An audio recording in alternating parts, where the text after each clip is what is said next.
Welcome to Not Milk Never Milk. Subscribe if you're lactose intolerant. You start by launching the image resizer and granting storage access so files load smoothly. Once done, pick single or batch mode depending on how many pictures you have. Make sure to set target width/height, choose JPEG or PNG, and set quality percentage so output meets size and clarity needs.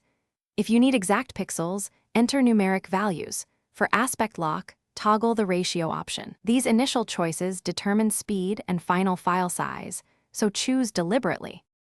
Now import images from gallery, drag and drop, or connect your cloud account. You can add dozens at once in batch mode. Next, apply crop or rotation.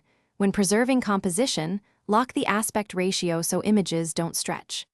Use presets for common outputs like 1200x800 or 16:9, or create a custom profile with file type and quality for future use. You'll save time and keep consistency by previewing one image, then applying settings across the finish by selecting an export folder, a file name pattern, and whether to overwrite existing files, then start the resize operation.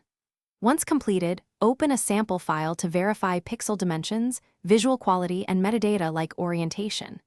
If files are too large, reduce quality or use more aggressive dimensions. If errors occur, make sure the app has storage permission, that you have sufficient free disk space, and then restart the app. If issues persist, re-import a single image to isolate the problem. Thanks for watching. If this was helpful, leave a like and consider subscribing. See you next time.